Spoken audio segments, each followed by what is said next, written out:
Hello, everyone, and good evening, and welcome to our continuing series of MBA Talks, which is tonight behind the scenes with alumni. We're going to give it just a few moments for everyone to arrive in the room today. So hang tight for just a moment.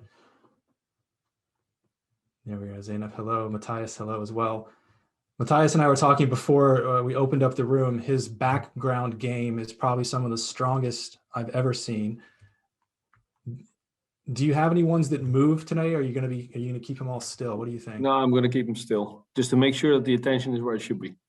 On Zainab, right? Not on you, right? I'm just saying, so the way it goes. Excellent. Well, great. My name is Brandon Kirby, and I am the Director of Marketing, Sales, and Admissions here at Rotterdam School of Management, and I work with the teams that bring in the students for our Executive Education Open programs, as well as our MBA programs. And of course, that's what we're here to talk about this evening, is our Executive MBA program specifically. And we have two alums joining us tonight. And we're going to cover a wide range of topics, just a few housekeeping things to keep in order before we jump in. The first thing is we are recording the session for those people who signed up but were unable to join. We will not be putting people's names or anything in the recording. We will share that afterwards. So we will have this, if you have follow-up questions or things that you want to think about afterward, you can always come back and review everything to see what it is. We also invite you to participate, and the easiest way to do so is to use the Q&A function, which you'll find at the bottom of your screen. You can click on that. You can bring in and ask the questions that you would like to have. It's easy for me as the moderator to track them. However, if you feel more comfortable, you're more than welcome to use the chat function. We'll be monitoring that as well. So you're more than welcome to converse with us there in addition. So Q&A or the chat function, it's completely up to you.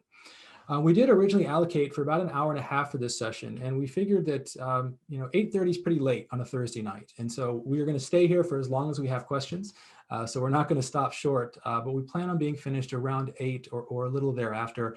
Of course, if there's a lively discussion going, we are all committed to being here, but we just wanted to be sensitive to everyone's time, because you've most likely spent a lot of your day today, if you're here in Europe, behind a screen. So we want to make sure we allow you some time to have some dinner, have a drink, spend some time with your family. So with that being said, I'm going to put up on screen here just a quick intro to our two participants who are joining us so graciously today. So let me take a moment to do that.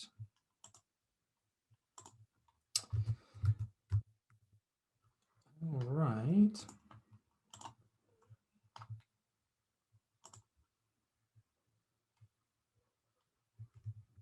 waiting for my computer to bring it up here, so give me just a moment.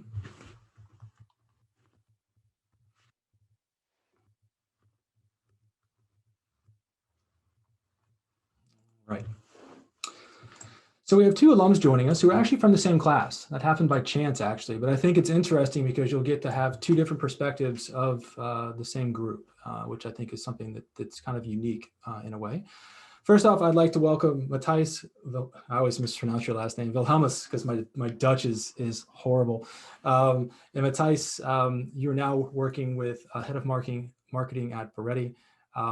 Say hello to everyone tonight. Give a quick welcome. Hello, everyone tonight. I knew you were going Glad to be here. And secondly, we have Zainab. I wrote this down so as to not mess up the last name for you as well. Deriglio. Geez, so bad with names today. I'm embarrassed. Terrible, but good to have you join us as well. I'm not known for my pronunciation of names. I will definitely not lie about that. So we have the two of you here this evening. We have a lot of content and a lot of questions we want to cover. So let's go ahead and jump in with the first question that we have today.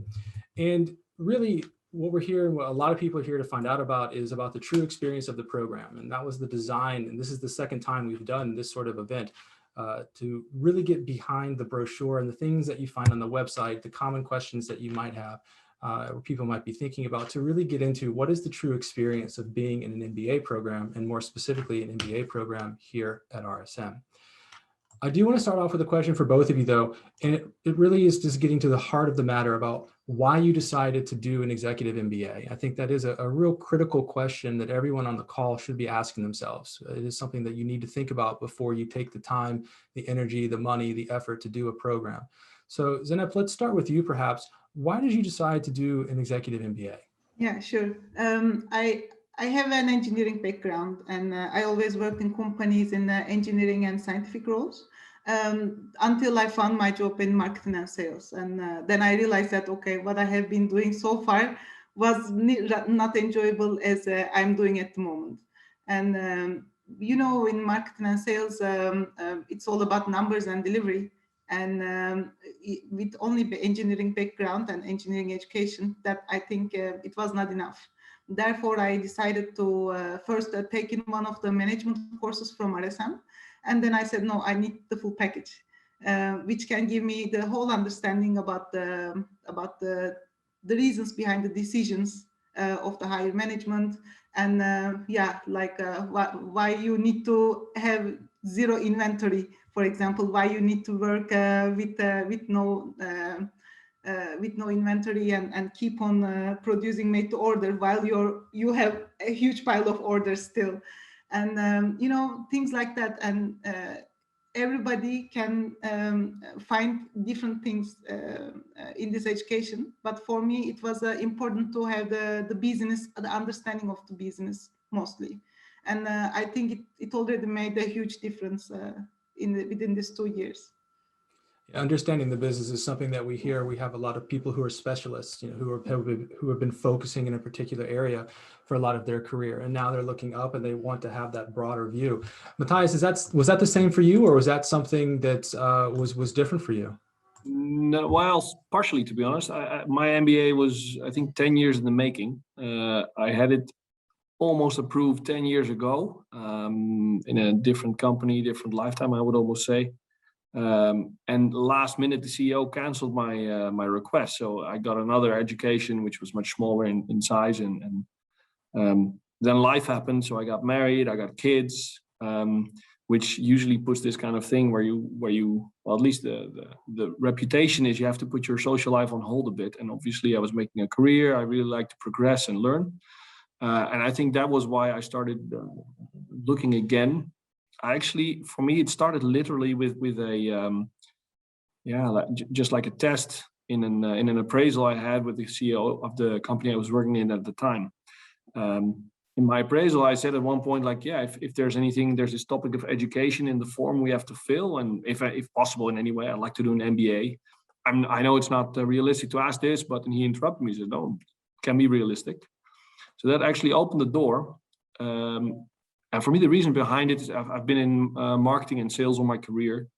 And a lot of people actually told me that I was crazy doing this because I already had all the knowledge. I already had what it takes. I have quite a big affinity with finance from, let's say, affinity rather than experience. So I had basically what you need to progress your career. And I just, on one side, I don't think it's true. I think you can really get a more in-depth knowledge. My education was in social sciences, so I didn't have a business or engineering degree, but a social science master's. And I really wanted to be more on the business side. And I think, to be honest, it came true for me. What I really wanted from it is to have a more broader view of how business is run. And I felt it was my fast track towards general management, which in part it was. And that's basically why I started. I wanna lead a company at one point. And that I think that's one of the main reasons I started the MBA. And I was lucky enough to get the company sponsorship for it partially. I think that was an important one for me. As a follow-up question, there might be people who are in attendance tonight who would like to ask their company to sponsor them as well. Was that an easy discussion? Was it a difficult discussion? I mean, how did that work for you? Yeah, with me, like I said, the CEO interrupted me and said, actually, we should look at the options, and it's definitely on the table. And then obviously the money came around, and he didn't realize the extent of of an MBA. So basically, what we thought up, and I tried to find a creative way of solving it, because when we talked about 50 or 55,000 euros being invested by the company, they actually came back, well, we can only invest maximum half of that, so the other half you have to fund, and I didn't have that fund at that time, so that was a bit of a topic. And in the end we came to a financing scheme together where I would finance it partially from salary, from bonus, things like this, with the risk being at the company side. So I think my feed in towards future MBA people is really start the discussion. That would be my first tip almost, I would say. just start a discussion. If you don't ask, you're sure you're not going to get it.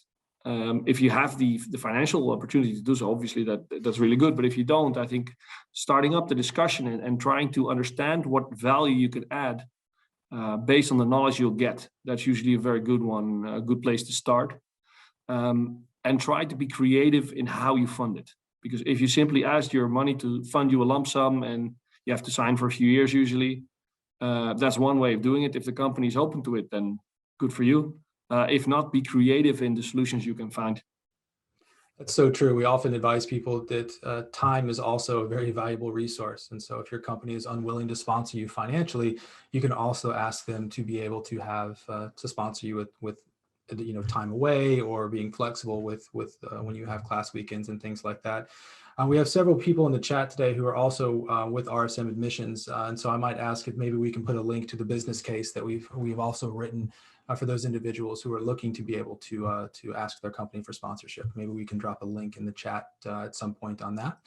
Then maybe going back over to you, wondering, why did you choose RSM? I mean, you might have looked at other schools. Definitely.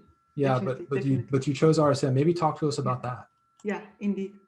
So for me, one of the reasons, of course, not only for me, but many of us, one of the reasons is choosing RSM is the FT ranking. So it's like, at my time, it was the highest in the Netherlands, and I think it is still, and which is a really big drive for us to choose this program at RSM. The other a big game changer for me is the international experience, both with the classmates, but also the lecturers. We had lecturers from Canada, from South Africa, Belgium, Luxembourg, you name it. And yeah, I think you also know that every country have their own way of training, teaching, and also we are in the Netherlands, in a really like a well-developed country, and high education system, good education system. On the other hand, it's always good to keep alert and be aware what is happening around the world. And for example, the professor from Canada was bringing all his experience at Ivy, and the professors in South Africa were giving all their power in terms of being honest, being pushy, and yeah, everything. Yeah, and the one from Luxembourg was always so kind and so gentleman, and teaching like teaching finance as if he's just teaching like something super easy. So everything. This international experience actually was grabbed my attention in the beginning. And at the end of the program, I must say that it was really, it really worked. I mean, it totally fulfilled my expectations. And if you also look at the programs, of course, yeah, there are more international, there are other universities who also give international, can give you international experience. But I think Rotterdam is, Erasmus University is one of the highest international student percentage at the moment, and everybody comes with their own experience from everywhere, and that is one thing. And the other thing is, as I said, we are living in a global world, and we are working in global environments, and sometimes you have different colleagues coming from different countries, and they have certain way of communicating or certain way of working. Sometimes you cannot understand why it happens, and why is this person like this. When you have it at EMBA, he's not that person is not your colleague, or that it's not your, like just a classmate which you see and say hi and walk away. They become your friend. They become really close to you, and you really start understanding why things happen in certain ways. Why is this person reacting this way, or why he's taking decisions in this manner? So everything starts making more sense. Yeah, I think these things, yeah, it's difficult to buy them with money. It's really so special that you really need to experience. And I think, yeah, I'm really happy that I had a chance to experience them. So we have some great questions coming in, and we'll stay with you for this one. And the question is saying, to what extent is an MBA added value for someone who has a bachelor and master's in management with a specialization in finance? So I think the question is, you were coming from an engineering background, and Matthias, maybe you can also answer this as well. What kind of things were you looking to get out of the program to help sort of give you a broader view? And then Matthias, I'll bring you into the conversation as well. Yeah, it's not tangibles. I mean, you can, of course, even though you're a finance person, we also had maybe like 10% of the class was from finance, or 5% of the class was with finance background, having really good positions in corporate environment, big corporate banks and other private equity firms and so on. But yeah, when I talk to them, then it's important to understand that this is the MBA education. MBA journey is not only about tangibles. It's also this intangible relations that you find, and also it's the things that can give you a more broadened perspective. Like maybe you are a corporate banker and you want to go to a private equity firm. It will be difficult at some point, but it can also MBA experience, especially with the personal leadership development and other career development classes that is given, will help you to really understand what you want from yourself, what do you want from your career, and is like, what is it that you're looking for in life, professionally and personally. And yeah, it's a great way of developing yourself. I suggest you not to only think about the courses that you're taking. It's more broadened. It's a total life experience. That's great. And Matthias, we'll go to you with this question. Same question, and I'm also going to bundle it in with another question. So basically, the original question was, if someone already has a master's in management with a specialization in finance, what can they learn from an MBA? And added to that is someone who is saying that they're already a managing director for a company. So again, experience, has seen some things.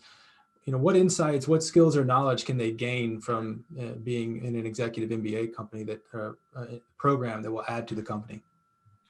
Yeah, I think a lot, to be honest. Well, first of all, an education background will get you, usually you have a good theoretical grasp of topics we'll discuss. I think the topics will be discussed further and deeper, and I would suggest much more practical. I think that's the executive part of it. Building on that, I think what Zeynep also said is you learn, let's say you learn half from your professors, which are top level, really, I think the best that are there. With just a quick link back to why did I choose for RSM, everything that Zeynep said, international, it's the best one, highest accredited, but also the curriculum fitted my schedule best. So Friday evenings and Saturdays class was for me very convenient. Every other week you have Friday evening and Saturday class. That for me was one of the reasons that built on what I already found, to be honest. And what will it give you? I think, first of all, you go in depth when you work.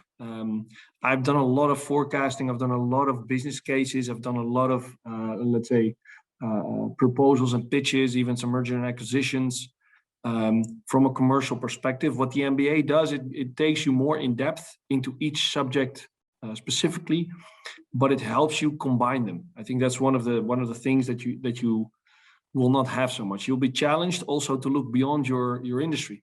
Some industry dynamics, if you are experienced. I mean, I think the average tenure in our class was maybe 10 years, 15 years, something like that. I think mid-30s when we started.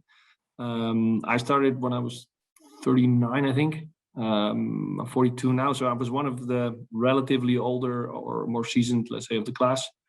I didn't feel like that at all, to be honest. It felt you're really amongst peers, and that's where you learn as well.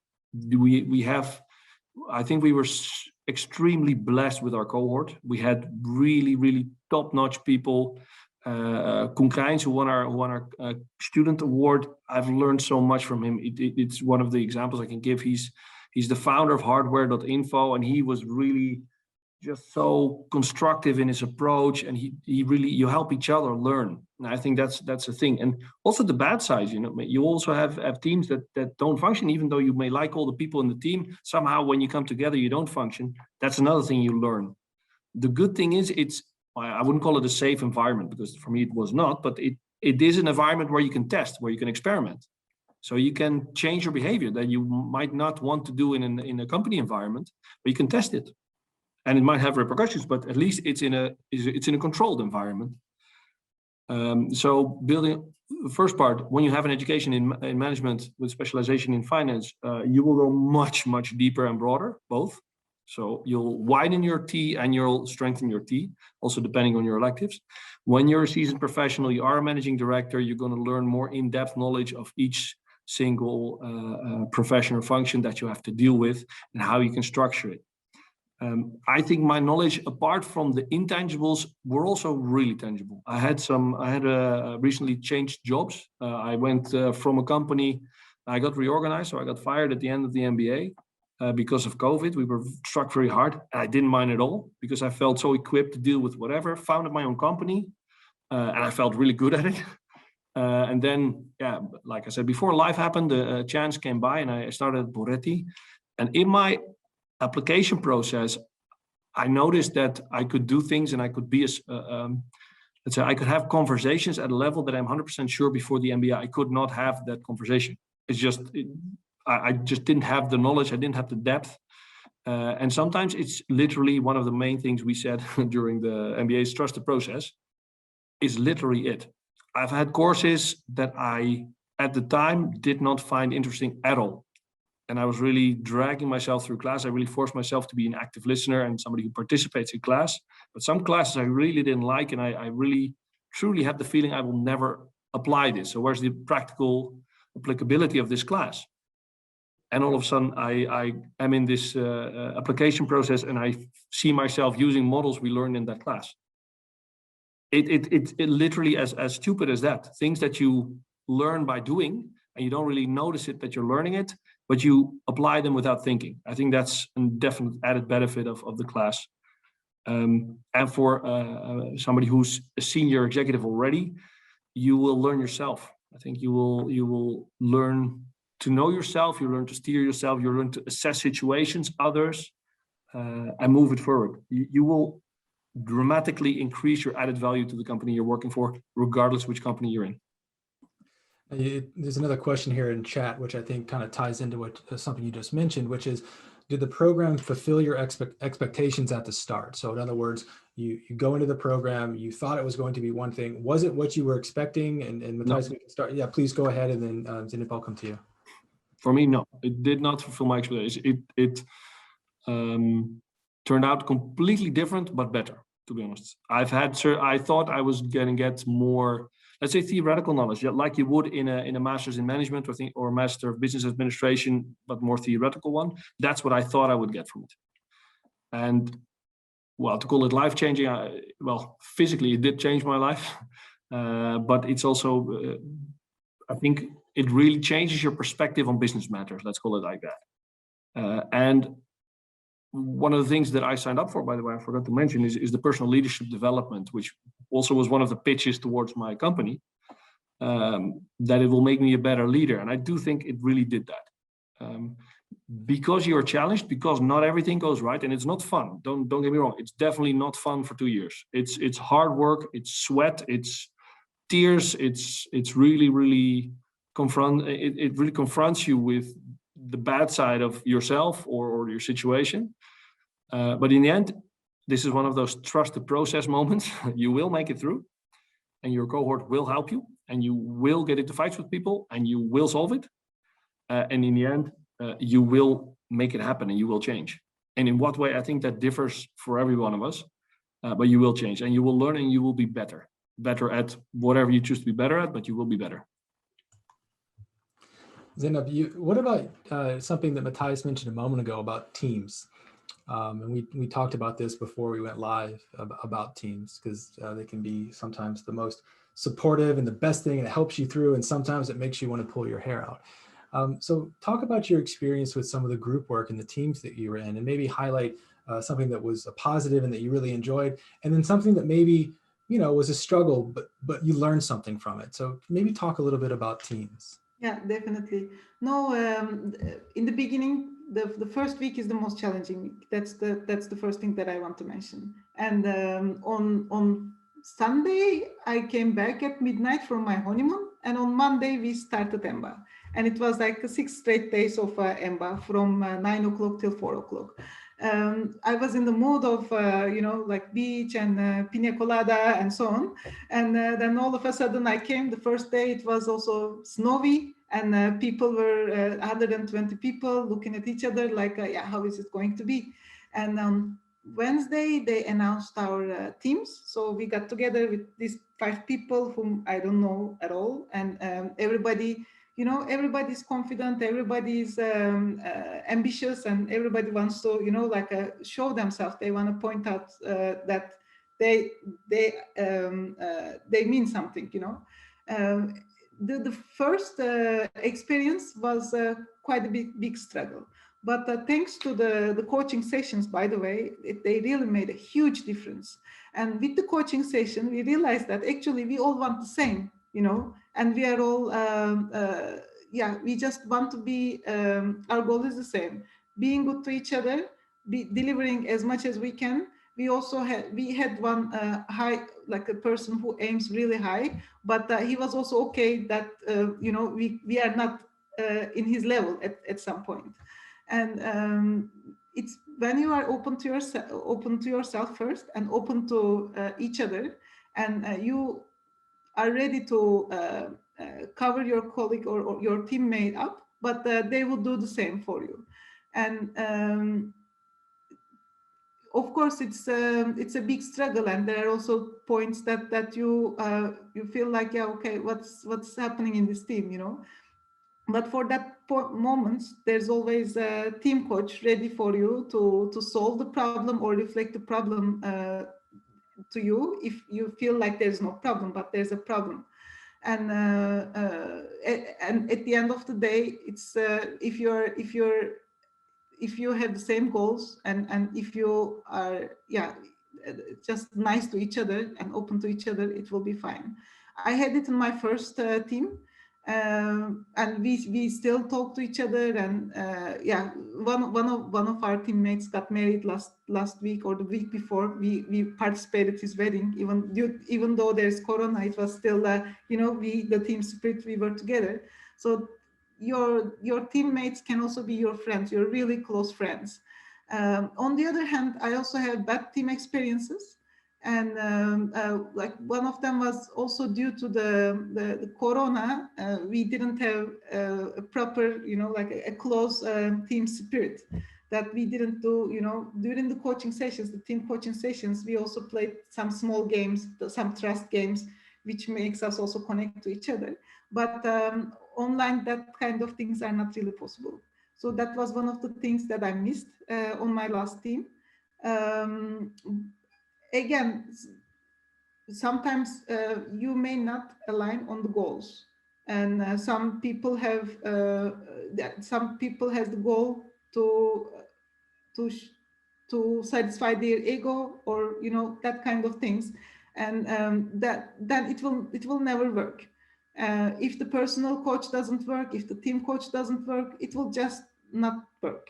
And at some point you learn to tolerate the person, which is a very difficult thing to do, but it is also something that you learn, because toxic people are not only in teams, they are your colleagues, they may be your neighbors, they may be in your family even. So you can just get frustrated and sit on your thoughts, but nothing will change. If you learn how to deal with those people, and the career coaches and personal coaches, team coaches, they're there for it. And if you are open to your teammates, which can support you also in certain things in this emotional struggle, I think that's the key. And I'm really happy that I had those people when I was really like like pulling my hair. There's always someone that I can call and share my experience, and I know that the person in the other side of the phone is a trusted one, who can help me to get over this struggle and really show me, the direction. Just keep going. Things will happen. You learn new things every day, and you're also going to learn how to deal with it. And I think it really worked, because I recently had a problem at work with a colleague of mine, and I applied the same things that I learned during MBA with these toxic people that I have met. And yeah, I really am happy that I had a chance to, work on it and experience it in MBA environment, so that I can scale it up to my real life. Yeah, it's funny how you find a lot of different opportunities to learn throughout the program, and some of them are obvious learning opportunities, and some of them can come out of challenges that you face. And there was a question here asking about, people with different backgrounds and experience, and I think you spoke about that. There might be someone who really wants to be top of the class, and I think everyone wants to do well. We don't admit people who don't want to do well, but as with anything, there's a lot of different levels of what doing well means. Doing well might mean I'm going to learn and pass my courses. Doing well can also mean being valedictorian, and so there's a lot of room for interpretation. I have that story. I have a story about it. In my first group, this person who has a full-time job like me, who drives to his job for 1 hour to reach his job like me, and he's like the same person like me, and who has an engineering background and so on. But before the class, we always get together and talk about the assignments and the personal assignments and preparation for the classroom and so on. And there are some questions that I couldn't answer with the amount of the preparation that I do. But he was always ready. He reads the books, he reads the article, he reads the additional readings, and he makes summaries of them somehow. And I was so frustrated and also annoyed with myself, like, why can't I do that? I'm really putting so much energy to it, but I'm still not at that level. And at some point I couldn't sleep properly. I was waking up 2 a.m. and trying to read the books, but when you're stressed, you don't understand anything. You can't learn anything. And then I talked to him like, how do you do that? So he was very gentle. He's a very smart guy. I cannot deny it. And like everybody have their own pace of learning. Then I realized that there are people better than me. There are also people not better than me. And everybody have their own pace of learning, and everybody are having their own individual journey next to this team journey.